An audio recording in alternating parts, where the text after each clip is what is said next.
शुक्लाम्बरधरं विष्णुं शशिवर्णं चतुर्भुजं प्रसन्नवदनं ध्यायेत् सर्वविघ्न उपशान्तये. இப்படி விஸ்வக்சேனருடைய ஆராதனையை செய்து தடைகளை போக்கக்கூடிய ஒரு மந்திரம். அதுக்காக வைஷ்ணவ சம்பிரதாயத்தில் விஸ்வக்சேனரை ஆராதனை பண்ணுவோம். சைவர்கள் இதில் விநாயகரை வழிபடக்கூடிய ஸ்லோகமாக இதை வச்சிருக்காங்க. இதில் குறிப்பிட்ட கடவுளுடைய பெயர்னு சொல்லாமல் அவருடைய உருவத்தை வர்ணித்து ஒரு பொதுவாக சொல்லியிருக்கிறதுனால இதை எல்லாருக்குமே பயன்படுத்திக்கலாம். கடவுள் எப்படிப்பட்டவன் அப்படின்னா அருவமாகவும் இருக்கான், உருவமாகவும் இருக்கான். கடவுளுக்கு உருவம் இல்லை அப்படின்னு சில பேர் சொல்லுவார்கள். நாம் அப்படி சொல்றதில்லை.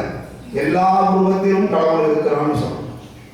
ஜீரோ ஹாஸ் நோ வேல்யூ அப்படின்னு சொல்றாங்க. வேல்யூலெஸ் அப்படின்னா அதுக்கு ரெண்டு அர்த்தம் உண்டு.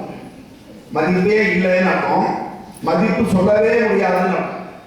அந்த வார்த்தைக்கு அர்த்தம் வேல்யூலெஸ் அப்படின்னா மதிப்பே இல்லை அப்படின்னு ஒரு ஜீரோன்னு அர்த்தம். இல்லைன்னா மதிப்பே சொல்ல முடியாது. அது மாதிரி தான் கடவுளுக்கு உருவம் இல்லைன்னு சொல்லக்கூடாது. எல்லா உருவத்திலும் கடவுள் இருக்கிறான். அதுதான் நம்மளுடைய கொள்கை. அப்படிப்பட்ட அருவமாகவும் உருவமாகவும் இருக்கிறதோடு இல்லாமல் இந்த உலகம் பூரா நிறைந்திருக்கிறான்னு சொல்கிறார். அது யாருக்கு பொருந்தும் அப்படின்னா ஸ்ரீமன் நாராயணனுக்கு தான் அது பொருந்தும். ஏனென்றால் விஷ்ணு அப்படின்னு சொன்னாலே நீக்கமர நிறைந்திருப்பவன். நாம இப்போ ஒரு சின்ன விக்கிரகத்துக்குள்ள பெருமாள் இருக்காருன்னா இருக்கார். ஆனால் உண்மையிலேயே ஒரு ஸ்வரூபம் என்ன அப்படின்னா விராட் ஸ்வரூபம். விராட் ஸ்வரூபம்னா இந்த யூனிவர்ஸ் அப்படின்னு சொல்றோம் இல்லையா, அதுதான் விஷ்ணு. அவ்வளவு பெரிய அவருடைய உடம்புக்குள்ளதான் இந்த அண்ட சராச்சரங்கள், பூமி, நாம எல்லாமே இருக்கும். இந்த அயகிரிவரும் அவருக்குள்ளதான் இருக்கு. அந்த விராட் ஸ்வரூபம் அதுதான் சொல்றோம். அதுதான் மில்கி வே அப்படின்னு அர்த்தம். அதுதான் பார்க்கடல். அதை ஆதிசேஷர்கள் இருக்காருன்னு சொல்றோம். இன்னைக்கும் பார்த்தீங்கன்னா கீழே ஒரு பாம்பு மாதிரி ஒரு அமைப்பு தான் இந்த பூலோகத்தை தாங்கி இருக்கிறதாக சயின்டிஸ்ட் ஆராய்ச்சி பண்ணிட்டு இருக்காங்க. வரும் இதெல்லாம் கண்டுபிடிக்கிறதுக்கு ரொம்ப காலம் ஆகும். நாம் நினச்சிட்டு இருக்கோம் சயின்ஸ் தான் அட்வான்ஸ் அப்படின்னு நினச்சிட்டு இருக்கோம். ஆனால் சயின்ஸ் இப்போ எல்கேஜி யூகேஜியில் தான் இருக்குது. அவங்க கண்டுபிடிக்க வேண்டிய விஷயம் நிறையா இருக்குது. அதோடு இல்லாமல் அவங்க முன்னாடி ஒன்று கண்டுபிடிப்பாங்க, பின்னாடி அதை தப்புன்னுவாங்க. ப்ளூட்டோன்னு ஒரு கிரகம். நம்ம ராசி சக்கரத்தில் எங்கேயாவது நீங்கள் ப்ளூட்டோ பார்த்துருக்கீங்களா? ஹாரஸ்கோப்லையோ அல்லது நவகிரகம் கோவிலுக்கு போனீங்கன்னா ப்ளூட்டோன்னு ஒரு கிரகம் நம்ம பார்த்துருக்கோமா? நம்ம முன்னோர்கள் அதை வைக்கலை. ஆனால் சயின்ஸ் அதை ப்ளூட்டோவோ ஒரு கிரகம்னு சொல்லிட்டு இப்போ வாபஸ் வாங்கிட்டாங்க. ப்ளூட்டோ கிரகம் இல்லை. அதனால சயின்ஸுக்கு ஒரு அளவு உண்டு. இன்னைக்கு சொல்றதை பார்த்தா இதுதான். இந்த சால்ட்டுன்னு ஒன்று வச்சுருந்தீங்கன்னா வீட்டில் அள்ளி அள்ளி போடுறீங்கள, அது பெரும்பாலும் சால்ட்டே கிடையாது. அத்தனை கலப்படம் அதில் இருக்கு. அதை பற்றி ஒரு ஆர்டிக்கல் நேற்று வந்தது. அதை நான் ஷேர் பண்ணியிருக்கேன். குரூப்பில் படித்து பார்த்தீங்கன்னா தெரியும். ஒருத்தர் அருமையாக பேசியிருக்காரு. கல் உப்பு தான் போடணும், அயோடைஸ்டு உப்புனால தான் தைராய்டு வருது. இன்னைக்கு பாருங்க எல்லாருக்கும் தைராய்டு. எங்கள் காலத்துலலாம் தைராய்டுங்கிறதே பார்த்ததில்லை. அந்த தைராய்டுக்கு தமிழில் பேர் என்ன? முன்கழுத்து கடலை நோய் பேர் தமிழ். சில பேருக்கு மட்டும் இந்த கழுத்து அப்படி ரொம்ப பெருசா, அவங்களுக்கு மட்டும்தான் தைராய்டே இருக்கும். இன்னைக்கு எல்லாருக்கும் தைராய்டு. கூட இருந்தால் ப்ளஸ்னா, கீழே இருந்தால் மைனஸ்னா. ஆக தைராய்டோட வாழ்க்கை வாழணுங்கிற மாதிரி போச்சு. இருக்கிற வரைக்கும் மாத்திரை சாப்பிடணும். அதனால இதில் நிறைய பாலிடிக்ஸ் இருக்கு. சொன்னால் விரோதம், ஆனாலும் சொல்லுவேன்னு ஆழ்வார் சொன்ன மாதிரி நம்ம சொல்றோம். அப்படி அந்த அந்த அந்த பெருமான் அகிலத்தையே நிறைந்திருக்கிறார். அவர் எப்படிப்பட்டவர்? கருநிறம், உருவம் கருப்பு தான், எனக்கு பிடிச்ச கலரு. அடுத்தது 4 கரம். 4 கரம் என்னென்ன பார்த்தாலும் 4 கரத்தோட உட்காந்துருப்பாருன்னா நம்மளை விட அவர் அதிகமாக வேலை செய்ய வேண்டியிருக்கு, நம்மளை விட அதிகமாக காப்பாற்ற வேண்டியிருக்கு. அதனால அவருக்கு 4 கரங்கள் அப்படின்னு. அதே மாதிரி இல்லை, கதிர் ஒளி உடையுடன் நல்ல வெள்ள விளையன்னு ஆடை எழுதிட்டு இருக்கார். திருமுகம் தனியுமே. அவருடைய முகத்தை பார்த்தாலே நமக்கு ஒரு தேஜஸ் பார்த்துட்டே இருக்கலாம். அவ்வளோ இருக்கும். அதுவும் பெருமாளை போய் பார்த்தீங்கன்னா ஒவ்வொரு கோவிலில் போய் பெருமாளை சேவிச்சிங்கன்னா ஒவ்வொரு மாதிரி ஒரு ஆனந்தம் இருக்கும். அந்த உருவத்திலே ஒரு அழகு, கண்ணில் ஒரு சிரிப்பு. ராஜகோபாலன் மன்னருடைய ராஜகோபாலனை போய் பார்த்தீங்கன்னா நம்ம குழந்தைய பார்க்குற மாதிரியே இருக்கும். அது மாதிரி வடுவூர் ராமனை போய் பார்த்தீங்கன்னா பார்த்துட்டே இருக்கலாம். தோல் கண்டா தோலையை கண்டார்னு சொல்லி கம்பராமாயணத்தில் வர மாதிரி அப்படிப்பட்ட ஒரு அழகு. அதை நாம் தியானம் செய்து வழிபட்டோம் என்று சொன்னால் நமக்கு ஒரு தடையும் இல்லாமல் எல்லா காரியங்களும் நன்றாக நடக்கும். தடை இல்லாமல் எந்த காரியமும் நடக்காது. உண்மையிலேயே அப்போ என்னடா தடை இல்லாமல் இருக்குன்னா தடை வரும் போயிடும். அப்படிதான் நம்ம பார்க்க முடியும். நோய் இல்லாமல் யாரும் இருக்க முடியாது. எல்லாருக்கும் நோய் உண்டு. அது அப்படியே ஒட்டிட்டு இருக்கக்கூடாது. வரணும், விருந்தாளி மாதிரி இருக்கணும், போயிடணும். அப்படி இருந்தால் பிரச்சனை இல்லை. பரபரண்டாக நம்மளோடைய ஒட்டிக்கிட்டார். ஆதி மூலமே அரியே நல்லோ ஜோதியே சுடரே ஜொலிக்கும் மகோபிலனே ஓதிட அருளுக ஒளிர் பரிமுகத்து நதியே அடியே நவிலும் பழுவரே.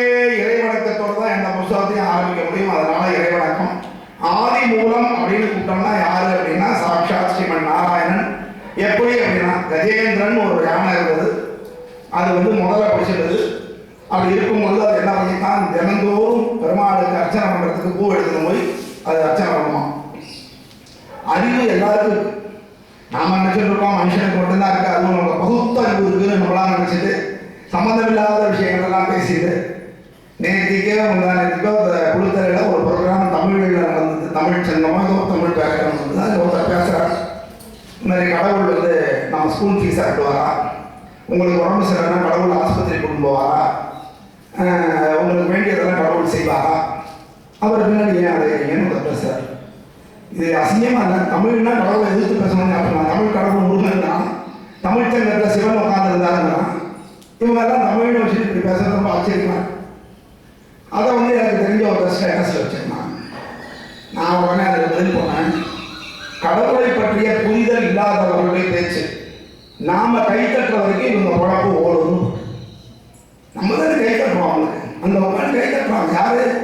நம்ம பெருமாளை கும்பிடுறவங்க, முருகனை கும்பிடுறவங்க, சிவனை கும்பிடுறவங்க அந்த உட்காந்து கை தட்டுறாங்க. இருக்கு விட்டு எழுந்து வந்துருக்கா அடுத்த தடவை பேசுமா எழுந்து வந்துருந்தா நீங்க ஒன்றும் யாரையும் அடிக்க வேண்டாம், ஹிம்சிக்க வேண்டாம், போராடவே வேண்டாம். எதிர்ப்பை ஜென்டலா காமிங்க. நம்ம மதத்தை கேவலமா ஒருத்தன் பேசுறான், நம்ம சாமியை ஒருத்தன் பேசுறான்னா விட்டு எழுந்து வாங்க. அவ்வளவுதான். அவன்கிட்ட பிசினஸ் பண்ணாதீங்க, அவனுக்கு ஓட்டு போடாதீங்க. தானே வரான். இன்னைக்கு கட்சின்னு பார்த்தீங்கன்னா எல்லாருமே சம்பாதிக்கிறான், எல்லாருமே ஊழல் பண்ணுறான். யார்கிட்டையும் நேர்மையெல்லாம் கிடையாது. அதனால நேர்மையை பார்த்து ஓட்டு போடுறது நல்லா முடியாது. அப்போ அட்லீஸ்ட் நம்ம மதத்தை சீண்டாம ஹெல்ப் பண்ணாடி போடும். கும்பாபிஷேகத்துக்கு காசு கொடுக்க போகிறது எந்த கவர்மெண்ட்டும். ஆனால் நம்மகிட்ட லஞ்சம் கேட்காம இருக்கலாம் முடியும். இதை தான் நம்ம செய்யணும். நம்மளை நம்ம காப்பாற்றிக்கணும்னா இப்போவாவது நம்ம உணர வேண்டும். உணர்ந்து ஒத்துமையாக இருக்கணும். நம்மளை கேவலப்படுத்தவரை ரசிக்கக்கூடாது. நம்மளை கேவலப்படுத்துகிற சினிமாவை ஆதரிக்கக்கூடாது. நம்ம கேவலப்படுத்துகிற நடிகர்களை ஆதரிக்கக்கூடாது. யாரும் நமக்கு ஜென்ரலாக இருந்தாங்கன்னா ஓகே, எல்லாருக்கும் பொதுவாக ஒரு அரசியல்வாதி ஆகட்டும், முதலமைச்சர் ஆகட்டும், யாராக இருந்தாலும் சரி எல்லோருக்கும் பொதுவாக இருக்கும். அடுத்த மதத்தை விமர்சிக்கக்கூடாது. நம்மளும் அடுத்த மதத்தை எதுவும் பேச போகிறது. அவருடைய நம்பிக்கை ஒவ்வொரு மதத்திலையும் நல்ல நம்பிக்கைங்கிறதும் இருக்கு, மூட நம்பிக்கைங்கிறதும் இருக்கு. இதில் மூட நம்பிக்கைன்னே சொல்ல முடியாது. ஏன் அப்படின்னா நம்மால ஆகாததை ஒருத்தன் செஞ்சா அவன் தான் பெருமாள். நம்ம செய்யறது தான் அவனும் செய்வான்னா அவனுக்கும் எனக்கு எந்த வித்தியாசம். இன்னைக்கு ஏன் ஐயர்கள் தான் கோவிலில் செய்யறாங்க, நல்ல பெரிய கோவில்கள்லாம். மற்றவங்க ஏன் வரதில்லை, வரக்கூடாதுன்னு நினைக்கிறாங்க. ஏன் அப்படின்னா அந்த ஐயர்கள் சுத்தபத்தமாக இருந்தாங்க அப்படிங்கிறதுனால தான் கிடையாது. இப்போ அந்த ஐயர்கள் சுத்தபத்தமாக இல்லைன்னு சொன்னால் அடுத்தாப்புல என்ன கேள்வி வரும்? அவரே சுத்தமாக இல்லை, அவர் செஞ்சா என்ன, நான் செஞ்சா என்ன? அதனாலேயாவது அந்த கோவிலில் வேலை பார்க்குற ஐயர்கள் சுத்தபத்தமாக இருக்கணும், ஆச்சாரமாக இருக்கணும், அனுஷ்டானத்தோடு இருக்கணும், வேதம் படிக்கணும், மந்திரங்களை ஒன்றா சொல்லணும், வரவங்களுக்கு நல்ல விதமாக பிரார்த்தனை பண்ணி அந்த பிரசாதங்களை கொடுக்கணும். இந்த மாதிரி குணங்கள் அவர்கள் இருக்கணும். பிறப்பினால உயர்வு கிடையாது, இருக்கணும், எங்கேயோ போயிருக்கணும். அப்படி இந்த கஜேந்திரன் கூப்பிட்டாரா, அதனால ஆதி மூலம் அப்படின்னு நம்ம ஆதி மூலமாகிய பெருமாளை பிரார்த்தனை பண்ணி இந்த ஸ்லோகத்தை எழுதுறோம். இந்த புத்தகம் 2011 வெளியே வந்தது. எங்களுடைய ஆச்சாரியன் இப்போ இருக்கக்கூடிய 46ஆம் வட்டம் அழகேசிங்கர்னு பேர். அவர் தான் இதுக்கு ஆசி உரை வழங்கினார். ஏன்னா அவர்கிட்ட அது ஒரு பெரிய விஷயம். அதனால தான் இவ்வளவு வருஷம் நடக்குது. அதுக்காக சொல்றேன். யார் நம்மளை வாழ்த்துறாங்க, யார் ஆசி போடுறாங்கிறதுலாம் ரொம்ப முக்கியமான விஷயம். ஆசிக்கு அவ்வளவு மரியாதை. அதனால அவருடைய தனியை சொல்லிட்டு தான் ஆரம்பிக்கிறோம். வேதாந்த தேசிக யதீந்திர கடாட்ச லப்த த்ரையந்த சார மனவத்ய குணாம்புதாக்ரயம் நாராயணாத்ய யதி துர்ய கிருபாவிஷிக்தம் ஸ்ரீரிந்தநாத யதி சேகரம் ஆஸ்ரயாமஹ என்று அந்த ஆச்சாரிய என்னை வணங்கி இந்த கதையை தோன்றுகிறேன். ஏனென்றால் அடுத்த பாடல்கள் குருவருள் இருப்பின் கூடிடும் அனைத்துமே திருவருள் பெருகும் தீயவை உருகும். எல்லாருக்குமே குருவருள் இருக்க வேண்டும். அதனாலதான் அந்த குருவிடத்திலே பக்தியாக இருந்தால் நிச்சயமாக நல்லது. முக்கியமான விஷயம். இதுல மொத்தம் 24 காதைகளாக இதை பிரித்து எழுதியிருக்கோம். வால்மீகி ராமாயணத்தை படிச்சு அதை ஒரு 7 தடவை பாராயணம் பண்ணக்கூடிய பாக்கியம் கிடைச்சு. அதுக்கப்புறமும் பண்ணியிருக்கேன். முன்னாடி முதல்ல எனக்கு ஆம்பளை பையன் வேணும்னு பாராயணம் பண்ணேன் வால்மீகி ராமாயணத்தை. அவன் பிறந்தான். அதுக்கப்புறம் 6 பேருக்காக பிரார்த்தனைக்காக படித்தோம். எல்லாமே சக்சஸ். அதனால இந்த 7 தடவையும் சக்சஸ் ஆன உடனே தான் இந்த சுந்தரகாண்டத்து மேல ஒரு ஈடுபாடு வந்தது. அதற்குள்ள ஒரு பெரியவர் என்ன சொன்னார்னாக்கா, எல்லாராலையும் சம்ஸ்கிருதத்தில் படிக்கிறது கஷ்டம். அதனால சரி கம்பராமாயணத்தில் படிக்கிறான்னா கம்பராமாயணம் இலக்கியமாக எழுதியிருக்கார். அது பாராயணத்திற்கு ஏற்ற மாதிரி இருக்காது. அதில் எல்லாமே இருக்கும். அதோட இல்லாத பாசுரங்கள் நிறைய இருக்கும். கம்பராமாயணத்தில் ரொம்ப பாசுரங்கள் இருக்கும். அதனால அது கஷ்டம்னால சரி எளிமைப்படுத்தி கொடுங்கன்னு ஒருத்தர் சொன்னார். ஒரு உபன்யாசத்துக்கு போன இடத்துல நம்ம மனத்தடையில தான் சொன்னாங்க. அந்த மாதிரி சரின்னு தோணித்து இறங்கினோம். பெருமாள் வார்த்தைகளை கொடுத்தார். அப்போ நம்ம கிட்ட இருந்தவர் யாருன்னா இந்த அஞ்சலிகஸ்த ஆஞ்சநேயர், குட்டியூண்டு ஆஞ்சநேயர் வச்சுக்கோங்க இல்லையா, அவர் தான் நம்ம கிட்ட இருந்தார். அவர் தான் இதற்கு வழிகாட்டினார். ஹயகிரீவர் தான் வழிகாட்டினார். உட்காந்து எழுத வார்த்தைகள் தானா வந்தது. இந்த வார்த்தைகளுக்கு சொந்தக்காரன் நான் அல்ல. அதனால இது பூரா அவ்வளவு தூரது மொத்தம் தானாவே எழுதி முடிச்சுட்டு எண்ணி பார்த்தா 243 பாசுரங்கள் வந்தது. இது எல்லாமே என் கூட அன்னைக்கெல்லாம் யூகே இருந்ததுனால யூகேக்கு தெரியும். 243 பாசுரங்கள் தானா வந்தது. நாமளாம் நிறுத்திட்டு போதும்னு நிறுத்திட்டு பேனா வச்சுட்டு எண்ணி பார்க்குறோம். 243 கூட்டி பாருங்க. 2 + 4 + 3 9. அப்போ 9ங்கிறது நவரத்னம், நவக்கிரகங்களின் தோஷத்தை தீர்க்கக்கூடியது. ஆஞ்சநேயன் எப்பவுமே ஆஞ்சநேய பக்தனாக இருக்கிறவனுக்கு சனீஸ்வரனுடைய கஷ்டம் வராது. அவர் சனீஸ்வரன் ஒரு அமுக்கிட்ட ஐயோ என்னை விட்டுடு அப்படின்னு அவர் கத்த உடனே ஆஞ்சநேயர் சொன்னார், என் பக்தர்களை நீ இசிக்கக்கூடாது. ஓகே, ஏன் அப்படின்னா உடனே நம்ம என்ன நினைச்சுப்போம், அப்போ ஆஞ்சநேயர்கிட்ட போய் வடமாலை போட்டுட்டோம்னா நமக்கு எந்த கருதும் வராது. இப்படிதான் நம்ம கற்று வச்சிருக்கோம். இதுல ஒரு விஷயத்தை நம்ம புரிஞ்சுக்கணும். நீ ஆஞ்சநேய பக்தனாக இருக்க வேண்டும் என்றால் நேர்மையானவனாகவும் வினயமானவனாகவும் பயபக்தி உள்ளவனாகவும் காரியத்தில் அக்கறை உள்ளவனாகவும் இருக்கணும். ஒரு கொள்கை எடுத்துப்போம், தலைவர் பேர சொல்லிப்பான், கொள்கையை வச்சுப்பான், ஆனால் அந்த கொள்கையை அவனே பின்பற்றணும். அது மாதிரி நாம் இருக்கக்கூடாது. ஆஞ்சநேய பக்தர், அப்போ ஆஞ்சநேய பக்தன் எப்படி இருப்பான்? நேர்மையாக இருந்தால் சனீஸ்வரன் கிட்டே வரணும். சனீஸ்வரனும் யமதர்மராஜனும் ரொம்ப ரொம்ப ஸ்ட்ரைட் ஃபார்வர்ட். அவங்க 2 பேரும் தப்பானவனுக்கு தண்டனையை கொடுக்க மாட்டாங்க, தப்பு செய்கிறவனுக்கு தான் கொடுப்பாங்க. அதனால நாம நேர்மையா இருந்துட்டோம்னா இந்த 2 பீடையும் நம்ம கிட்ட வராது. பீடையும் சொல்லக்கூடாது, கஷ்டம். அப்படி இருக்கும்போது இதை 9 பகுதியா பிரித்தும் பாராயணம் செய்யலாம்னு வச்சுக்கோம். சில பேருக்கு டைம் இருக்காது, எல்லாம் அவசர உலகத்தில் இருக்கும். அதனால 9 பகுதியா பிரித்து பாருங்கன்னா புத்தகத்திலே முன்னாடி போட்டுருவோம் எந்தெந்த காலை நீக்கின்னு. அதுதான் இப்போ இந்த நவராத்திரின்னு வழக்கம் கூட நம்ம பண்ணுவோம். இது கிட்டத்தட்ட 14 வருஷம் ஆனப்பறம் இப்போதான் இதுக்கு அர்த்தம் சொல்லணும். முன்னாடி ஒரு தடவை முயற்சி பண்ணோம்.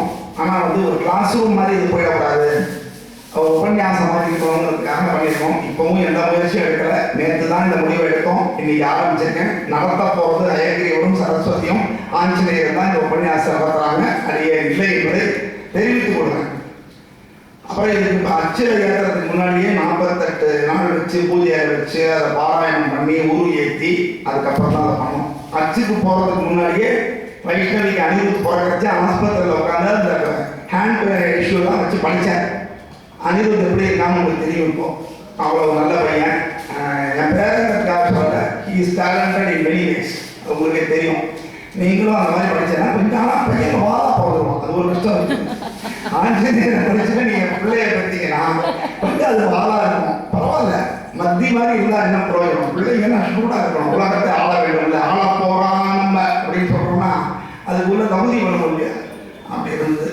இது இப்போ உலகத்தினுடைய பல்வேறு பகுதிகளிலையும் மக்கள் இதை வாங்கி பயன்பெற்றிருக்கிறாங்க, படிச்சுருக்காங்க, பாராயணம் பண்ணியிருக்காங்க. நம்ம கோவிலுக்கு வர கூட்டம் தான் கம்மியாக இருக்கே தவிர நிறைய பேர் இதை பாராயணம் பண்ணுறாங்க. அப்படின்னு இருக்குன்னா இதற்கு காரணம் ஆஞ்சநேயருடைய பெருமை, அதில் உள்ள சத்தான விஷயம். ஒரு ஹோட்டல் நன்னா போகிறது அப்படின்னா அது முதலாளியோட சாமர்த்தியம் எல்லாம் இல்லை. அந்த ஹோட்டலில் நன்னா சமைக்கிறாங்க, தரமான உணவை கொடுக்குறாங்க, உடம்புக்கு கெடுதல் இல்லை. அதனால ஒரு ஸ்கூல் நல்லா போகுதுன்னா அந்த டீச்சர்ஸ் பாடுபட்டு உழைக்கிறாங்க, குழந்தைகளை நல்லா பார்த்துக்கிறாங்க, அதனால வரும். வெறும் தாளாளருங்கிறது ஒரு பிராண்ட் மார்க், அவ்வளோதான். இவர் நடத்துறாரா, இவர் நல்லா நடத்துவார் அப்படின்னு நான் ஒரு பேர் வாங்கி வச்சுட்டேன். டியூஷன் நடத்துறதுனால ஏன்னா அப்போ நான் டீச்சராக இருந்தேன். டீச்சராக நான் வாங்கின பேர் இன்னைக்கு கரஸ்பாண்டாக உதவுறது. ஆனால் சர்வீஸ் யார் உண்மையில பண்ணணும்னா டீச்சர்ஸ் தான் பண்ணுறாங்க, பண்ணிட்டு இருக்காங்க. அதனால தான் அந்த பேர் நிலைச்சிருக்கிறது. நம்ம 25வது வருஷத்துல நுழைஞ்சிட்டோம். பெரிய வெற்றி இது, ஒரு 25வது வருஷத்துல நுழையிறதுன்றது. அதில் நம்மளோட கிட்டத்தட்ட 10 வருஷத்துக்கு மேலே முடிச்ச டீச்சர்ஸ் நிறைய பேர் இருக்காங்க. ஜாம்பவான் வந்து 20 வருஷம் முடிச்சவங்க யூகே, இந்த வருஷத்தோட 20 இயர்ஸ் கம்ப்ளீட் பண்ணுறாங்க. அதனால அந்த இவங்களுடைய சப்போர்ட்லையும் இப்போ இருக்கிற நம்ம ஐக்கிய ரிவர்ட்டியோட சப்போர்ட்லையும் தான் நம்மளால சத்சங்கங்களை நடத்த முடியாது. எல்லாருமே பாராட்டுறாங்க, வியக்கிறாங்க, எப்படி இப்படி சத்சங்கம் தொடர்ந்து நடந்துட்டே இருக்கு, போஸ்டிங்ஸ் போட்டுட்டே இருக்கீங்க, ஃபங்க்ஷன்ஸ் நடத்திட்டே இருக்கீங்க அப்படின்னு ஆச்சரியப்படுறாங்க. அது இருக்கணும், அது அப்படியே நடக்கணும். முடிஞ்ச வரைக்கும் நம்ம அந்த தெம்பையும் இதையும் கொடுக்கணும் பெருமாள் அப்படின்னு கேட்டுக்கிறேன். மூவரில் முதல்வன் முகுந்தன் என்பார், தேவரில் ராமனே தேடிடும் உத்தமன். 3 பேர்ல யார் முதல்வன்னா சென்டர்ல இருப்பா. ஒரு போட்டோல யார் சென்டரா இருப்பாங்க சார், மற்ற நேரம்லாம் நம்மளை கண்காணிக்க மாட்டாங்க. போட்டோ வரும்போது சார் இவங்க சார் நடுவில் இருக்காங்க சார். அது மாதிரி பிரம்மா விஷ்ணு சிவன், அதில் விஷ்ணு நடுவில் இருக்கிறார். அவர் காக்கும் தெய்வம், எல்லோரையும் காப்பாற்றுறச்ச பொறுப்பு ஜாஸ்தி. இப்போ வீட்டில் யாருக்கெல்லாம் பொறுப்பு ஜாஸ்தின்னா, சில பேர் இப்பெல்லாம் சொல்றாங்க, நீங்க என்னவா இருக்கீங்க, ஹவுஸ் ஒய்ஃபாக இருக்கேன் அப்படி சொல்லாதீங்க. அதுதான் உண்மையிலே கட்டமான வேலை. ஆஃபீஸ் போகிறவங்க கூட எதையோ பண்ணிட்டு வந்துடலாம். ஆனால் வீட்டு வேலையை பார்க்குற பெண்களுக்கு தான் நிறைய வேலை. அவங்க தான் எல்லாத்தையும் பார்த்து பண்ணணும். சொல்லும் போது நீ வீட்டிலேயே தானே இருக்க, என்ன கிழிக்கிற, ஈஸியாக கேட்டுருவோம் அந்த கேள்வியை. அவங்களுக்கு சண்டே கூட லீவு கிடையாது, மந்த்லி ஹாலிடேஸ் எதுவும் கிடையாது, சேலரின்னு தனியாக கிடையாது, மிஞ்சினது திங்கணும். எப்படி ஒரு போஸ்ட் பாருங்க, இதுதான் ஹவுஸ் ஒய்ஃப். அதனால நீங்க ஹவுஸ் ஒய்ஃப்னு தேவை, ஹோம் மேக்கர் மாட்டீங்க. ஹோம் மேக்கர் யாரு, ஹோம் மேக்கர். இந்த வீட்டையே நான் தான் உருவாக்குறேன். அதனாலதான் ஒரு பெண் கல்வி கற்றால் அது குடும்பத்துக்கே பயன்படும். ஆண் கல்வி கற்றான்னா அது அவனோட போயிடும். எவனும் பொறுமையாக உட்காந்து பெரும்பாலான அப்பாவார்கள் உட்காந்து சொல்லிக் கொடுக்க முடியாதவங்களால வேணா பின்னாடி அவங்க உதவியா இருக்கலாம். ஆனா நேரடியான உதவி யார் கொடுக்குறாங்கன்னா அம்மா. இன்னைக்கு தொகை போடணும், பெண்கள் வந்து அம்மா இருக்கிற வரைக்கும் தாய் வீட்டுக்கு தைரியமா வர முடியும் அப்படின்னே போடணும். 1000 தான் அப்பா இருக்கலாம், அண்ணன் இருக்கலாம், தம்பி இருக்கலாம், எல்லாம் இருக்கலாம். ஆனால் அந்த அம்மாவுக்கு இல்லாத அந்த வீட்டுக்கு போற உரிமை அந்த பெண்ணுக்கு கிடைக்காது அப்படிங்கிறது அவர் சொல்லியிருக்கான். அப்படி இருக்கும்போது இந்த அப்படிப்பட்ட முகுந்தன் தான் முதல்வன். சரி, தேவர் யாரா சிறந்தவன்னா ராமன் தான் சிறந்தான். ஏன்னா கற்பார் ராமனை என்று வேறு ஒருவரை கற்பாரோன்னு கேட்கிறார். ஒழுக்கம், நடத்தை, நேர்மை அப்படிங்கிறதுக்கு எடுத்துக்காட்டு யாரும் ராமன். கிருஷ்ணரை யாரும் சொல்ல மாட்டாங்க. ஆனா ராமரை சொல்லுவோம், ராமரை கத்துட்டா ராமர் போல நீ இருக்கணும்னு தான் ஆசைப்படுவோம். எல்லா மனைவிமார்களும் எதிர்பார்க்கறது என் கணவன் ராமரை போல இருக்கணும். கொண்டு போய் காட்டில் விட்டா சும்மா இருக்கீங்களான்னு தெரியல. ஆனா கேட்கறத கூட நம்ம என்ன சொல்லுவோம், ராமனை போல இருக்கு. ஏன்னா இவங்களுக்கு ஒரே பாயிண்ட் தான், இன்னொரு தடவை பார்த்துட கூடாது. அப்புறம் மாமரம் கற்பக மரம். எந்த மரம் சிறந்த மரம் அப்படின்னா கற்பக விருட்சம்னு ஒன்று இருக்கு. அது கேட்டதெல்லாம் கொடுக்கும். அதனால எப்படி இருக்கு பாருங்க, சௌகரியமாக ஒவ்வொரு வீட்லேயே அது இருந்ததுன்னா எப்படி இருக்கும், ஏடிஎம் மிஷின் மாதிரி அப்பப்போ எடுத்துக்கலாம். அப்போ கூட நம்ம என்ன செய்வோம், இந்த பொன் மூட்டைகளை பார்த்துக்கிற மாதிரி அதை உள்ள நோண்டி வேறு வரைக்கும் பதிச்சு அதில் என்ன இருக்குன்னு பார்த்துருவோம். அடுத்த நாளே அது பட்டு போயிடும். அதனால நம்ம அதை சடனாக பணக்கார ஆகணும்னு நினைக்கிறோம். சினிமாவில் வர மாதிரி ஒரு பாட்டிலேயே பணக்கார ஆகணும் அப்படின்னு. அப்படி தாவரம் எனத்தரும், தான் வரம் கேட்டாலே உடனே கொடுத்துருவான். அவன் யாரும் பண்ண ஆரம்பிச்சேன். அதனால ஆகியோன்னு கிடையாது. ஒரு பெரிய ஆஃபீஸ் போகணும்னு சொல்றேன், நேரடியாக போய் ஒரு கலெக்டரையோ ஒரு மினிஸ்ட்ரியோ நம்மளால பார்க்க முடியாது. ஆனால் அங்கே இருக்கிற வந்து ஒரு பியூனோ அல்லது ஒரு கிளர்க்கோ இருந்தாருன்னா அவரை போய் பார்த்தோம்னா வேற முடியும். அது மாதிரி தான் எங்கள் அஞ்சலி. பெருமாள் கடி போகணும்னு அவசியம் கிடையாது. ஏன்னா பெருமாள் எப்படிப்பட்டவன்னா ஒரு 1000 டெஸ்ட் வச்சு நீ நல்லவனா கெட்டவனான்னு பார்த்து உன்னை வறுத்தெடுத்து அப்பப்பா என் நாட்டை வந்ததே தப்புன்னு நினைக்கிற அளவுக்கு செஞ்சுட்டு தான் அப்புறமா பார்த்தா கொடுத்துட்டே இருப்பார். அனுபவங்களையும் கொடுப்பார், உணர்வுகளை கொடுப்பார், தன்னோட சேர்த்து வச்சுப்பார். இவ்வளவும் கிடைக்கும். ஆனா அதுக்குள்ள நம்ம படாத பாடுபட்டாங்க. ஆனால் ஆஞ்சநேயர் அப்படி கிடையாது, டக்கு டக்குன்னு ஆஞ்சநேயர் மூலமா போனால் நமக்கு எல்லாமே கிடைக்கும். அதனாலதான் அப்படி கிடைக்கு. இந்த சுந்தர எதுக்காக சொல்லணும், எதுக்கு இந்த சுந்தரகாண்டத்தை படிக்கணும்னு தெரியணும்ல. எடுத்தோடனே எடுத்து நம்ம கதையை சொன்னோம்னா இதை ஏன் படிக்கணும், நம்ம ஏன் குழப்பத்த வேலையா அப்படின்னு தோணும். அதனாலதான் சுந்தரகாண்டனுடைய பலன் இது நாம சொல்லலை, பெரியவர்கள் சொன்னதை நாம தமிழ் படுத்தி கொடுத்துருவோம். அவ்வளவுதான். சுந்தரகாண்டம் வேதத்திற்கு சமமானது, சுருதிக்கு ஒப்பாம், மந்திரம் இதனின் மாநிலத்திலே. கலிகாலத்தில் எல்லாமே சிம்பிளிஃபை பண்ணி கொடுக்கும், ஃபாஸ்ட் ஃபுட் மாதிரி. ஆனால் அது டேஞ்சர், இது டேஞ்சர். சிம்பிளிஃபை பண்ணாதான் நம்மளால முடியும், நேரடியாக நம்மளால எல்லாத்தையும் புரிஞ்சிக்க முடியாது. ஏற்கனவே அந்த காலத்திலே சிம்பிளிஃபை பண்ணிட்டாங்க. வேதம் மொத்தமாக இருந்துதான், அதை 4ஆக பிரிச்சாங்க. யாரு? வியாசர். பிரிச்சு 4 பேர்கிட்ட கொடுத்தாங்க, இதை மட்டுமாவது படிட்டாங்க. அப்பவே இதை மட்டுமாவது படிக்க வந்துருக்கு. நோட்ஸில் குறிச்சு கொடுத்து படிக்கிற வழக்கம் வேத காலத்திலே வந்துருக்கு. இதை மட்டுமாவது படின்னு 4 பேருக்கு, ரிக்வேதம் ஒருத்தருக்கு, யஜுர்வேதம் ஒருத்தருக்கு, சாமவேதம் ஒருத்தருக்கு. அதனால தான் அந்தந்த வேதத்தில் இருக்கிறவங்கன்னு ஒரு கும்பல் 4ஆக பிரிஞ்சு விட்டு. ஆக்சுவலாக வேதங்கிறது ஒன்று தான். அவ்வளவும் தெரிஞ்சுக்கணும். அவ்வளவையும் தெரிஞ்சுக்கணும். நமக்கு பல ஜென்மாக்கள். ஒரு சின்ன புஸ்தகம் கிடையாது. நம்மளுடைய மத புத்தகங்கிறது ஒரு சின்ன புஸ்தகம் கிடையாது. அதனால நம்ம அதனால தான் நம்ம எல்லாருக்கும் எல்லா விஷயமும் தெரியுது. உங்களுக்குலாம் யார் உட்காந்து வச்சு வேலை கற்றுக் கொடுத்தாங்க? ஆனால் நீங்கள் எத்தனை சாஸ்திரம் பேசுறீங்க, ஒவ்வொரு ஃபங்க்ஷன் நடக்கும்போது எத்தனை சம்பிரதாயங்களை கடைபிடிக்கிறீங்க, இது எப்படி தெரிஞ்சுது? உங்கள் மூதாதையர்கள் வழியாக வந்து இதுதான் நம்ம பழக்கம். அதனால தான் எல்லாருக்குமே சாஸ்திரம், சம்பிரதாயம் எல்லாமே தெரியும். அதுதான் நம்ம மதத்தினுடைய பெருமை. தனியாக ஒரு புஸ்தகம் போட்டு இந்த புஸ்தகத்தில் இருக்கிறத மட்டும் ஃபாலோ பண்ண அப்படின்னு நம்ம சொல்றது கிடையாது. ரைட்? அப்படி இருக்கும்பொழுது இது சிந்தனை திரட்டி எந்த ஒரு விஷயம் செஞ்சாலும் கான்சன்ட்ரேஷனோட செய்யணும். மாணவர்களுக்கு முக்கியமாக சொல்றேன். சமைக்கும் போது அப்படிதான், எதையாவது ஃபோன் பேசிட்டோ அல்லது டிவி பார்த்துட்டோ அல்லது மொபைல் பார்த்துட்டோ பண்ணிட்டோம்னா அது உப்பு காரம் சரியா வராது. எந்த ஒரு காரியத்தையும் ஒரு பயபக்தி இருக்கணும். இந்த பயபக்தி இருந்ததுன்னா அந்த காரியம் ஜொலிக்கும்.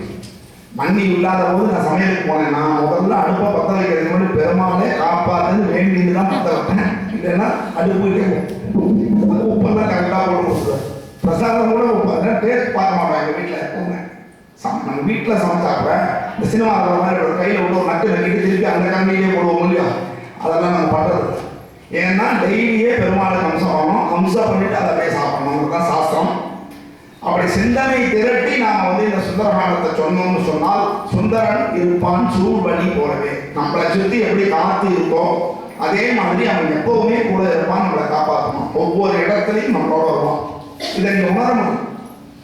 சிலதெல்லாம் உணரத்தான் முடியும், பார்க்க முடியாது. கண்ணுக்கு சில பவர் இருக்கலாம்.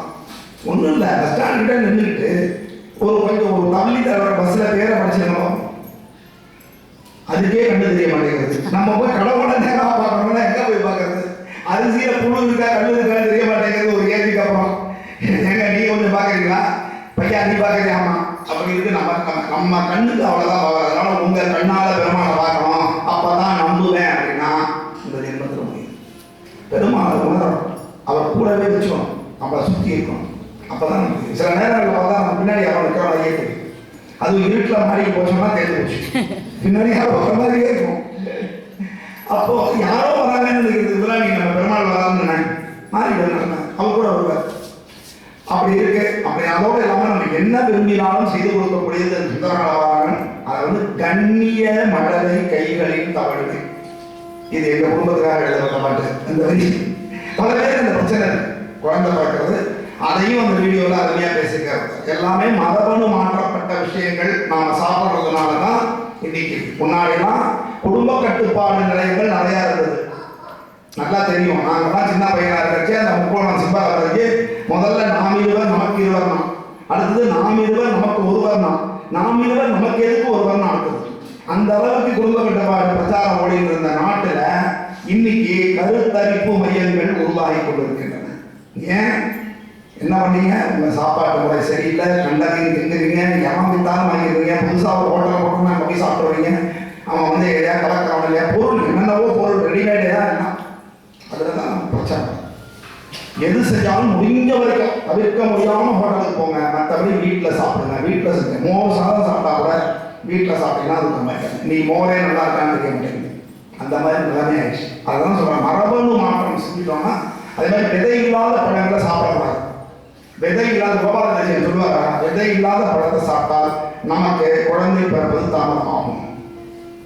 இதெல்லாம் இருக்கு, நீங்க புரிஞ்சுக்கணும். அதுக்காக சொல்றோம்.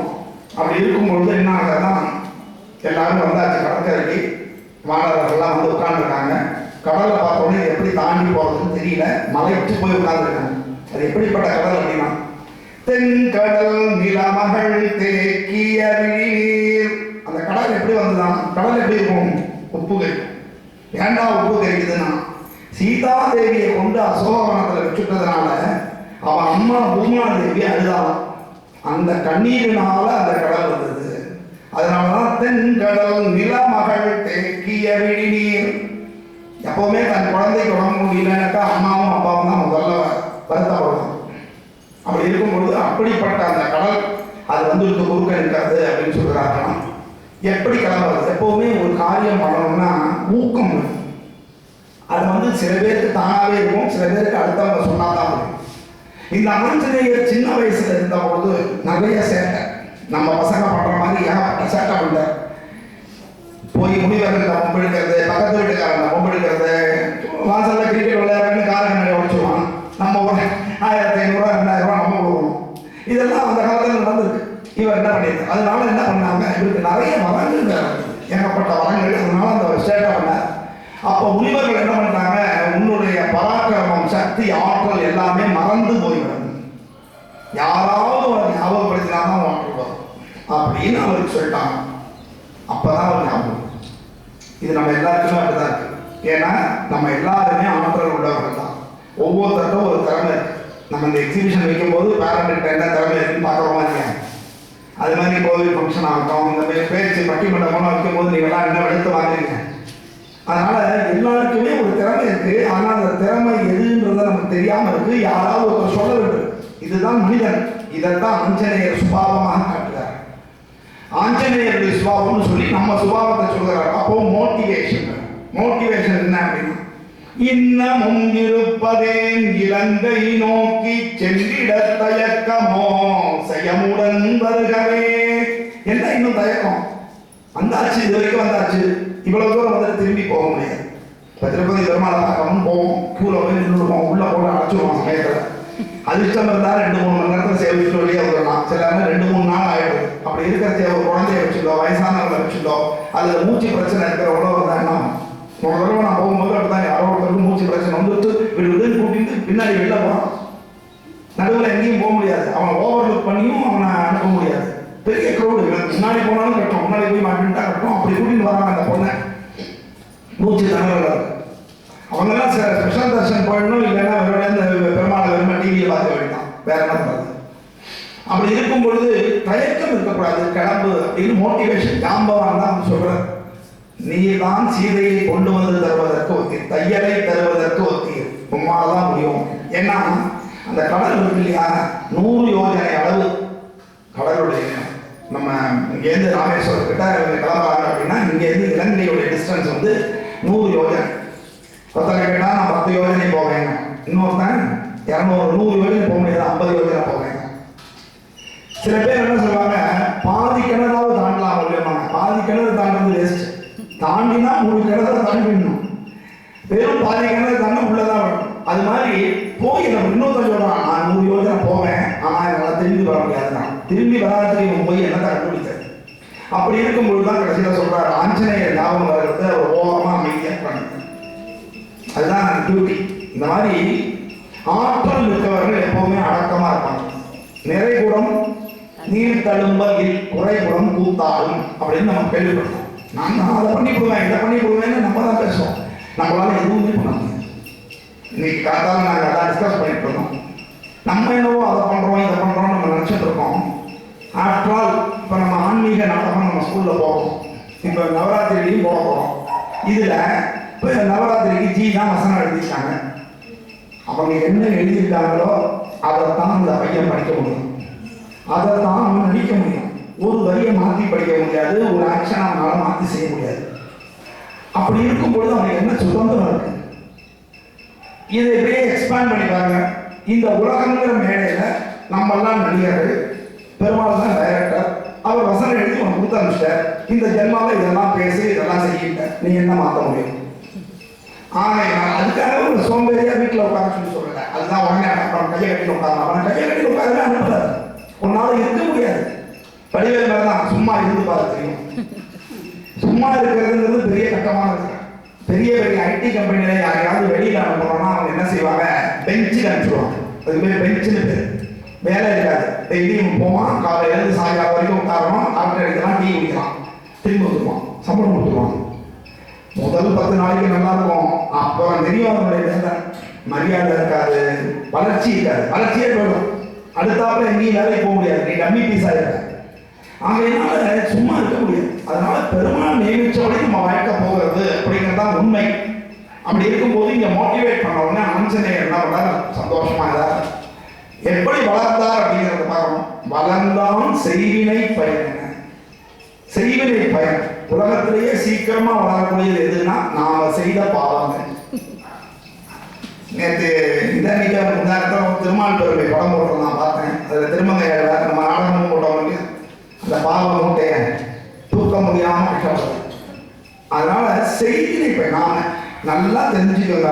நாம என்ன மற்றவர்களுக்கு கெடுதல் செய்திருக்கிறோமோ அந்த தண்டனை நமக்கு வந்துதான் சேரும். ஒன்னே ஒண்ணு நீங்க பெருமாட்ட வேண்டிக்கலாம், என்ன அப்படின்னா அதை கொஞ்சம் சீக்கிரமா அந்த தண்டனையை கொடுத்துரும். ரெண்டாவது அதை கொடுத்து தாங்கிற வயசுலேயே கொடுத்துரும்.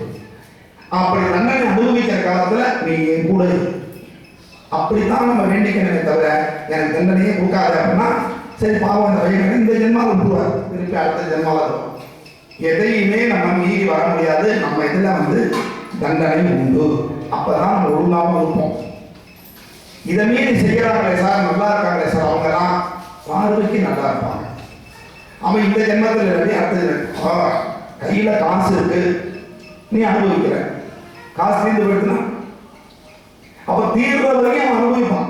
அவனுடைய புண்ணியங்கள்லாம் இருக்கிற வரைக்கும் அவன் பார்த்தேன்னா சந்தோஷமா இருப்பான், பவர்ஃபுல்லா இருப்பான், ஆட்டி வைப்பான், அவன் பேசுறதெல்லாம் நடக்கும். நம்ம அவனை பார்த்து அண்ணாந்து பார்த்துட்டு இருப்போம். ஆனால் அந்த புண்ணியங்கள் தீர்ந்து அவன் பாவம் வேலை செய்ய ஆரம்பிக்கும் போது தெரியும், மிகவும் பரிதாபகரமாக அவர்கள் இருப்பார். நம்ம நாட்டிலே பெரிய பெரிய தலைவர்கள் எப்படி இறந்து போனார்கள்னு தெரியும். என்ன உண்மையிலே அது எப்படி நடந்ததுன்னு தெரியாத அளவுக்கெல்லாம் இறப்புகள் நடந்திருக்கு. அதனால உலகத்துல நிறைய விஷயம் இருக்கு. அப்படி இருக்கும்போது இவன் எப்படி செய்வினை பயனை போல வளர்ந்தான். அதனாலதான் சொல்றோம் பாவங்கள் செய்யக்கூடாது. முடிஞ்சா நல்லது செய், முடியலையா நம்ம வேலையை பார்த்துட்டு ராமாயணம் போடும். அதான் முக்கியம். நல்லதுங்கிறது அடுத்தவங்களுக்கு பணம் காசு கொடுக்கறதுன்னு அர்த்தம் கிடையாது. நமக்கே சக்தி இருந்தாலும் கொடுக்க முடியும். அதனால பணம் காசு கொடுக்கறது தான் உதவின்னு நினைக்காதீங்க. நம்மளால எந்த உதவி, ஒரு ஆலோசனை, நல்ல ஆலோசனை சொல்லலாம், ஏதோ ஒரு உதவிக்கு கூட போயிட்டு வரலாம், இந்த மாதிரி செஞ்சா கூட பெரிய புண்ணியம். அதனால அப்படி இருக்கு. இப்ப என்ன செய்யலாம், கிளம்பலாம். ஆஞ்சநேயர் அங்க மகேந்திர மலைன்னு ஒரு மலை, அந்த மலை மேல ஏறி நின்றுக்க இவ்வளவு பெரிய கடலை கடக்கணும்னு என்ன பண்றாரு, பெரிய விஸ்வரூபம் படுத்துக்க. அவருக்கு அந்த சக்தி உண்டு. அதனால ஆஞ்சநேயர் பெருசா வளர்ந்து கிளம்புச்சார். எப்படி கிளம்புறாருன்னா, காலன் திக்கில் காலன் தனக்கு காலன் ஆகவே காலன் துணையால் காலன் வளர்ந்த காலன் விசைத்து காலன் போற்ற காலன் பாய்ந்தே. தமிழ்ல சொல்லுவாங்க, ஒரு பொருள் பன்மொழிகள், அது ஒரு பொருளுக்கு பல அர்த்தம் உண்டு. அந்த காலன்கிற வார்த்தை இதுல வெவ்வேறு அர்த்தத்துல வருது. முதல்ல என்னன்னா, காலன் திக்கில் அப்படின்னா என்ன, காலன்கிறது இந்த இடத்துல யமனை குறிக்கிறது. யமப்பட்டணம் எங்க இருக்குன்னா தெற்கு திசையில் இருக்கிறதாக சொல்லுவாங்க. தெற்கு திசையில் இருக்கிறது தான் யமப்பட்டணம். அதனாலதான் நம்ம தெற்க நோக்கி சேவிக்க மாட்டோம். வீட்டுல இறப்பு நடக்கும் பொழுது மட்டும்தான் நம்ம தெற்க நோக்கி சேவிப்போம். எதெல்லாம் செய்யக்கூடாதுன்னு நினைக்கிறோம், நெத்தியில போட்டு அடிச்சுட்டு வெறும் நெத்தியா இருக்கக்கூடாது. அது என்னைக்கு செய்வோம், வீட்டுல கெட்டது நடக்கிறதான் செய்வோம். ஒற்றை ஆடையோட இருக்கக்கூடாது, ஈர துணியோட இருக்கக்கூடாது, தலையை விரிச்சு போட்டு இருக்கக்கூடாது, கையில வளையல் போடாம இருக்கக்கூடாது, கழுத்துல செயின் இல்லாம இருக்கக்கூடாது, காதுல தோடு இல்லாம இருக்கக்கூடாது. இப்படி எல்லாம் சாஸ்திரம் இவ்வளவும் அமங்கலமான செயல்கள். ஒவ்வொன்றையும் நம்ம நேரம் போய் கேட்கணும்னு அவசியம் இல்லை. ஒரு வீட்டுல கோலம் போடலாம் தெரிஞ்சுவிடும் அவங்களுக்கு ஏதோ அன்னைக்கு வீட்டுல இருக்கு. நல்ல செம்மண் கட்டி கோலம் போட்டிருந்தாங்கன்னா அவங்க வீட்டுல ஒரு விசேஷம் இருக்கு. மாமரத்தோரம் கட்டியிருக்காங்க, பரவாயில்ல அவங்க வீட்டுல ஏதோ ஒரு விசேஷம் இருக்கு, நல்லது நடக்குது. இப்படி குறிப்பாலேயே நம்ம உணர்த்தி இருக்கோம் எல்லா விஷயத்தையும். அதெல்லாம் இப்ப எல்லாமே கலாச்சாரத்தை மறக்கடிச்சுட்டாங்க. இப்ப யாரு கல்யாணம் ஆனவங்கன்னு தெரிய மாட்டேங்குது. ஒரு சின்னோண்டு செயினை போடுறாங்க, கொஞ்சமாவது கொடி மாதிரி போடுறதாவது பரவாயில்ல, மெல்லிஸ் செயின். உங்களுக்கு கல்யாணமே அவரை ஆகிடுச்சுன்னு எனக்கு குழந்தை இருக்குங்க, 11ஆம் கிளாஸ் படிக்கிறாங்க அப்படின்னு நம்ம சொல்லிடுவோம். ஆனால் அது ஒரு பெருமை. ஆனால் இந்த கொடியா போட்டுதான் என்ன ஒரு மைனஸ் அப்படின்னா, பிளஸ் ஒன்று இருக்கு, நமக்கு ஒரு 8 பவுன் கிடைக்குதுங்க. அப்படின்னு நமக்கு ஒரு ப்ளஸ் இருந்தாங்க. அதுக்கு ஈஸியா இருக்கு. வெறும் கயிற்றுல கட்டியிருந்த காலத்துல போய் தொலைகிற அந்த பொம்பளை தாலி கயிறு அதை போய் நான் தொட்டு போட அப்படின்னு போயிட்டு இருந்தான். அந்த மஞ்சள் கயிற்றுக்கு இருக்கிற மரியாதை இந்த கொடிக்கு கிடையாது.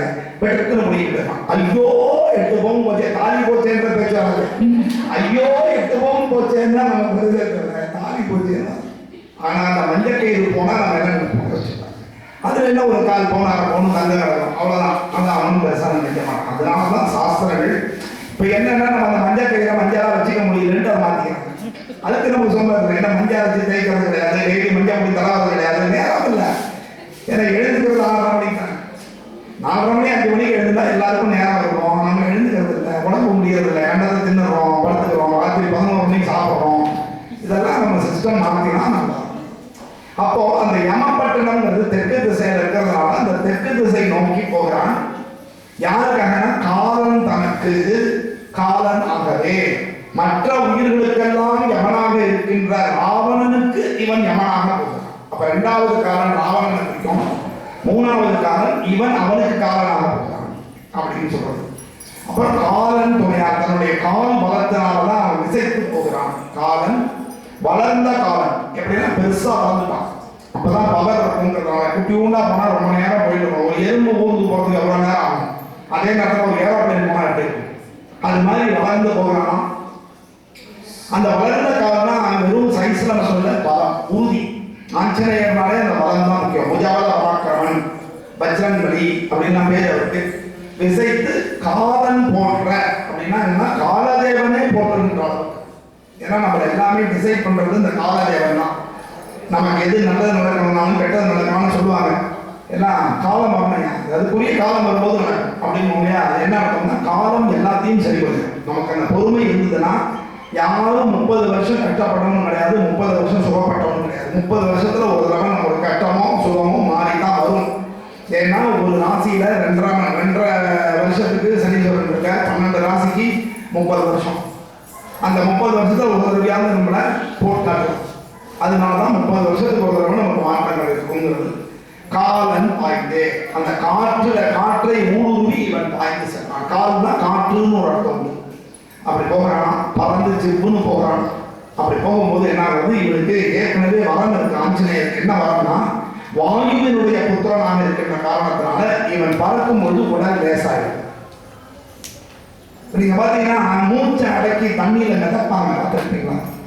அப்போ அவங்க உடம்பு என்ன, அதே 60 கிலோவோ 80 கிலோ உள்ள உடம்பு தான் அங்க மிதக்குது.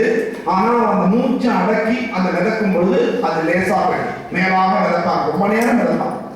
திருச்சிராப்பள்ளி மலைக்கோட்டை கிட்ட இருக்கிற கப்பல்ல ஒரு போலீஸ்காரர் பல வருஷமா இந்த சாதனையை செஞ்சார். இப்ப அவர் உயிரோடு இருக்க மாட்டார். இப்ப நான் சின்ன பையனா கிடைச்சேன், வருஷம் அதை மிதப்பார். ஒரு 4 பூரா மிதப்பார், அப்படியே வந்து நீச்சல்லாம் கிடையாது, வெறுமை மிதப்பார். அதனால இது அந்த கண்ட்ரோல், அந்த பஞ்சபூதங்களை நம்ம கண்ட்ரோல் பண்ண எல்லா சக்தியும் நமக்கு எல்லாருக்குமே வரும். இது ஒன்றும் பெரிய தவசிகளுக்கு தான் வரும், முனிவர்களுக்கு தான் வரும்லாம் கிடையாது. அவங்க அதை செஞ்சாங்க வந்தது, நம்ம செய்யறது இல்லை, அவ்வளோதான் விஷயம். அப்படி இருந்தது. அதனால அந்த வாயுவோடைய ஆதரவு இருந்ததுனால இன்னும் லேசா தன்னுடைய குழந்தையே வரும்பொழுது எல்லாரும் என்ன செய்வாங்க, வழி கொடுப்பாங்க, ஈஸி பண்ணி கொடுப்பாங்க. அந்த மாதிரி நடந்தது. அதனால சேமமாய் பிறந்தான். அதுக்கப்புறம் என்ன ஆகுதான், நல்ல ஆரோக்கியமும் இருக்கு, ஆஞ்சநேயர்கிட்ட ஆயுளும் இருக்கு. அதனாலதான் அவங்களால செய்ய முடியும். சில பேர் போய் சேவிச்சா முன்னாடி எல்லாம் என்ன பண்ணுவாங்க, தீர்காயுஷ்மான் பவ அப்படின்னா. அப்படின்னா என்ன அர்த்தம், தீர்க்கமான ஆயுசுங்கிறது என்னன்னா 120 வருஷம். ராமானுஜர் வாழ்ந்தார், கிருஷ்ணர் வாழ்ந்தார், 120 வருஷம். அப்ப 120 வருஷம் வாழுன்னு நம்மளை இப்ப யாராவது ஆசீர்வாதம் பண்ணா நீங்க என்ன செய்வீங்க? ஓ, நீ என்ன ஆசீர்வாதம் பண்றியா, சாபம் கொடுக்குறியான்னு. ஏன், நம்மகிட்ட ஆரோக்கியம் இல்லை. ஆரோக்கியம் இருந்தா தாராளமா. நான் பெருமைக்காக சொல்லல, பெருமாள் அனுகிரகத்துல இப்ப எங்க அப்பா பாத்தீங்கன்னா ரொம்ப சின்சியர். தான் வேலையை அழகா பார்த்துப்பார், கரெக்டா இருப்பார், அளவா சாப்பிடுவார், டயத்துக்கு தான் சாப்பிடுவார். ரொம்ப சின்சியர். தேவையில்லாம என்னை போல காப்பி எல்லாம் குடிக்க மாட்டார். அப்படி இருக்கிறதுனால தான் அவரால் இப்ப 96 வயசுலையும் வீட்டுக்குள்ள தன் வேலைகளை தானே செஞ்சேன். இதை நான் கர்வமா சொல்லல. எனக்கு பெருமாள் இன்னும் அவர் 4 வருஷத்துக்காவது என் கூட வச்சிருக்கணும், அவருக்கு 100 கொண்டாடி ஆகணும்னு நான் பெருமாள்கிட்ட வேண்டியேன். அது வரைக்கும் அவர் இதே மாதிரி இருக்கணும். ஏன்னா அவரால் படுத்துக்க முடியாது, அவரால் இப்பவும் வேலை செய்ய விடுங்க, என்னை ஏதாவது வேலை கொடுங்க எனக்கு அப்படி. அந்த உள்ளம் தான் அவர் வாழ வைக்கிறது, அந்த ஆரோக்கியம் தான் அவர் வாழ வைக்கிறது. நாம் ரெஸ்ட் எடுக்கணும்னே நினைக்கக்கூடாது. ரெஸ்ட்டுங்கிறது என்னன்னா சேஞ்ச் ஆஃப் ஒர்க். எப்பவுமே தெரியுங்க, மூளைக்கு ரெஸ்ட் அப்படிங்கிறது என்ன, சேஞ்ச் ஆஃப் ஒர்க். நைட்டு தூங்குற 8 மணி நேரம் போதும், நமக்கெல்லாம் 6 மணி நேரமே போதும். அதுவே தூக்கம் வர மாட்டேங்குது. இந்த மொபைல் வந்தப்பறம் பாதி பேர் அதிலே நோண்டிகிட்டே தான் இருக்கும். மெசேஜே 12 மணிக்கு போடுறோம்ல, இன்க்ளூடிங் மைசெல்ஃப். அப்புறம் இன்னொரு தீர்க்க சுமங்கலிப்பா வேண்டாம். அது பொம்மநாட்டுக்கு கொடுக்குற சாபமா வரமான்னு தெரியல. கடைசி வரைக்கும் சுமங்கலியாகவே இருந்தாங்க. இவங்க இருந்து அவளுக்கு வேலை செஞ்சுட்டே இருக்கிற மாதிரி இருக்கு அப்படின்ட்டு. இதெல்லாம் ஏன்னா ஆரோக்கியம் இல்லாததுனால நமக்கு பயம். ஆரோக்கியம் இருந்தால் தாராளமா இருக்கும். இன்னும் சொல்ல போனா பஞ்சபாண்டவர்களுடைய சண்டை நடந்ததே அவர்களுடைய நமக்கெல்லாம் விட பெரியவனா அப்புறம் தான் கிட்டத்தட்ட 60-70 வயசுக்கு அப்புறம் தான் அந்த சண்டையே நடந்த மாதிரி இவங்களா ஒரு கணக்கு போட்டு வச்சிருக்காங்க. ரொம்ப சின்ன வயசுல நடந்த மாதிரி தெரியல. அப்பனா எவ்வளவு பராக்கிரம் இருந்திருக்கும். அப்ப பீஷ்மருக்கு என்ன வயசு இருந்திருக்கும், எப்படியெல்லாம் இருந்தாங்கன்னு பாருங்க.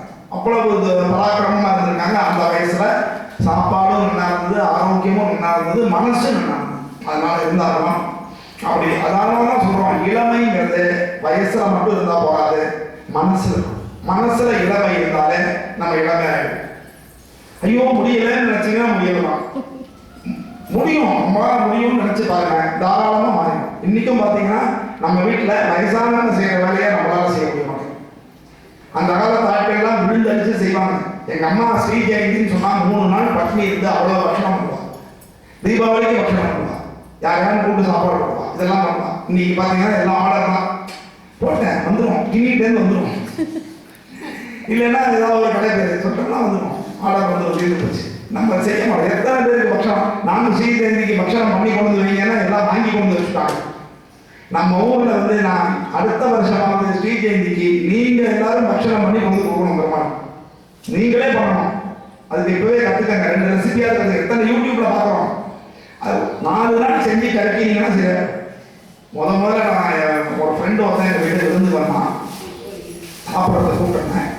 மண்ணி கல்யாணம் ஆகுது, என்ன கடலப்பருப்பு பாயசம் பண்ணு, வண்டி போட்டா பாரு கடலப்பருப்பு உருண்ட மாதிரி அப்படியே களி பாடு திட்டு பாங்க போயிடுது. அவனால சாப்பிடவே முடியல. ஆனா இன்னைக்கு அசத்திரா சமையல். அதனால எப்பவுமே சித்திரமும் கைப்பழக்கம் செந்தமிழும் நாப்பழக்கம் செய்ய செய்யலாம் வரும். ஐயோ என் சமையல் தெரியலன்னா தூரத்துலேருந்து தெரியுமா, கிட்ட போங்க, 2 நாளைக்கு தப்பா உப்பை போடுங்க, 3 நாள் தானா செய்யும். அந்த உப்பு போட சாப்பாடை நீங்க சாப்பிடுங்க, புருஷனுக்கு மட்டும் போட்டு சந்தோஷமா விட்டுறாங்க. அப்ப நமக்கு தெரியவே தெரியாது. இது விட்டாரு, முதல்ல நீங்க சாப்பிடுங்க, நீங்க சாப்பிடாம நான் சாப்பிட மாட்டேன் முதல்ல போட்டுருவாங்க. அது உப்பு இல்லையோ நம்ம தின்றுவோம். தின்னு முடிச்சு கரெக்ஷன் சொன்ன போறோம், அதை அழகா கரெக்ட் பண்ணி தாராளமாக சாப்பிடுவோம். இது ஒரு பொறுப்புல இருக்குல்ல.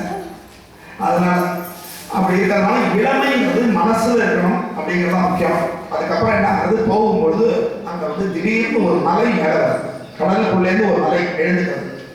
இயற்கையில் இந்த மாதிரி விஷயங்கள் நிறைய உண்டு. இப்பவும் பார்த்தீங்கன்னா கடற்கரையெல்லாம் நிறைய மலைகள் இருக்கு. மலைக்கு நடுவில் தண்ணி வருது, பெரிய பாறையிலேருந்து தண்ணி வருது.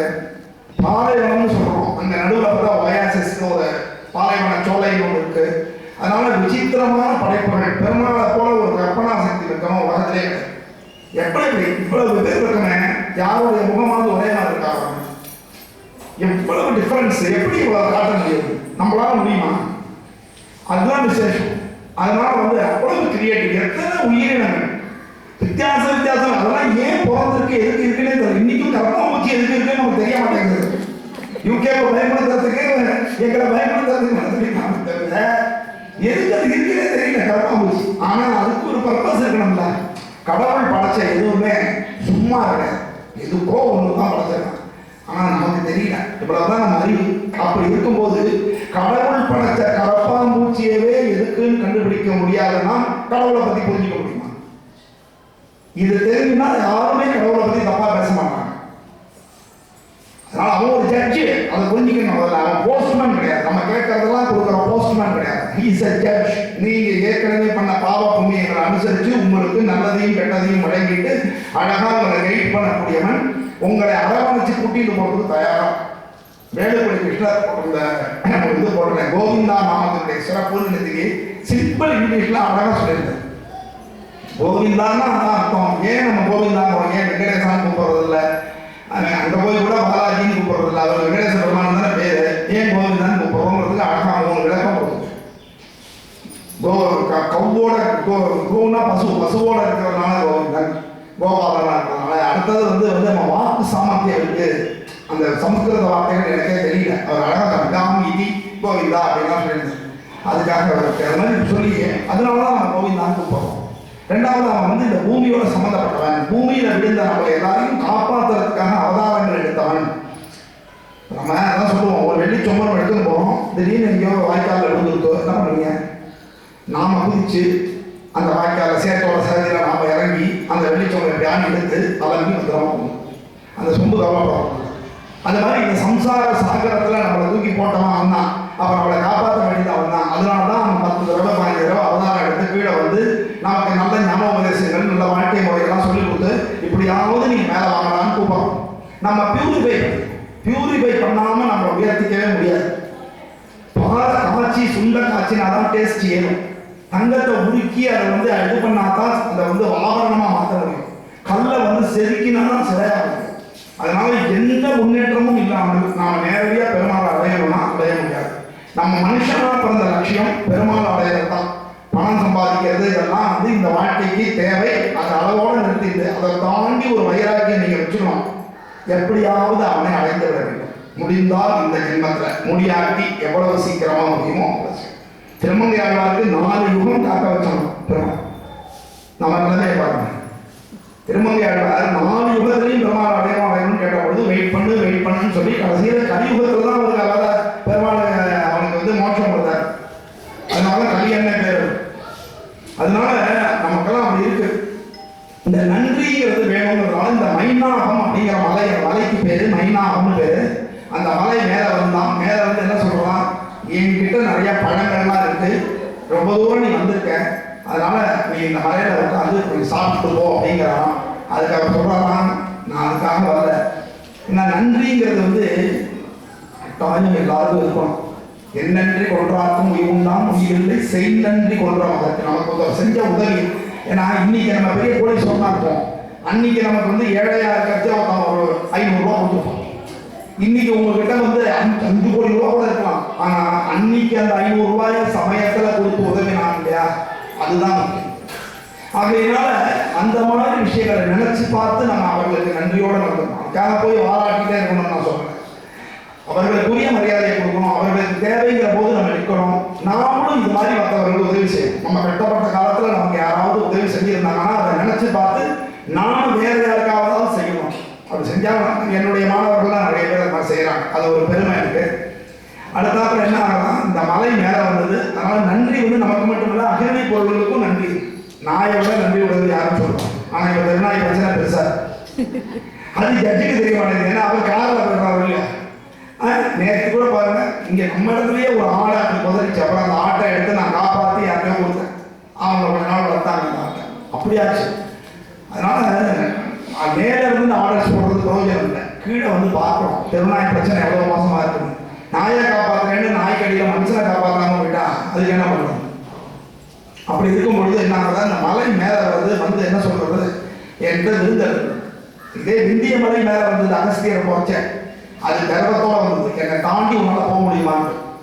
அதனாலதான் அவன் என்ன பண்ண, ஏறி ஒரு அமுத்து அமைக்கிறார். நாகமது நாகமுற நாகமேல நின்றான் அப்படின்னு சொல்லி கம்பராமாயணம் அகஸ்தியர். அது என்ன, நாகம்னா மலை, நாகம்னா யானை, நாகம்னா நாகலோகம். அந்த மலை நாகலோகத்துக்கு போகும் மாதிரி ஏறி நின்றான் அப்படின்னு சொல்லி. அதனால அது கர்வத்தில் வந்தது. ஆனா இது கர்வத்தில் வரல, நன்றியோட வந்தது. என்னடா நன்றி உனக்கு, என்ன மலைக்கு என்ன நன்றி அப்படின்னு.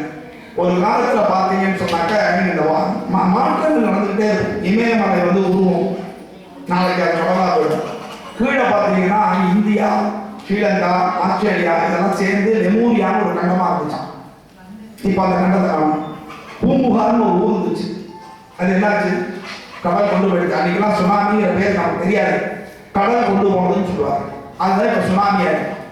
அதனால இது மாதிரி உலகத்துல இருந்த இடம் இல்லாமல் போவதும் இல்லாத இடம் இருப்பதும், ஒரு நீர்நிலை வந்து இப்பெல்லாம் கட்டடமா மாறிடுச்சு. இல்லை எல்லா நீர்நிலையும் தமிழ்நாட்டில் எதுக்கு எங்க வெள்ளம் வந்தாலும் தண்ணி ஏன் போக மாட்டேங்கிறது? அத்தனை ஏரிகளும் பிளாட் போட்டு கொடுத்துட்டாங்க. யார் செஞ்சாலும் தெரியாது, அது வேற விஷயம். யாரோ செய்யணும், செஞ்சவங்க கூட அது இவ்வளவுதான் விஷயம். ஏரியிலே பிளாட், அப்ப தண்ணி எங்க போகும்? தண்ணி பள்ளத்தை நோக்கி தானே வரும். அப்புறம் உன் வீட்டில் ஃபர்ஸ்ட் ஃப்ளோருக்கு தண்ணி வருது, செகண்ட் ஃப்ளோருக்கு தண்ணி வருது, ஐயோ காப்பாற்று அம்மா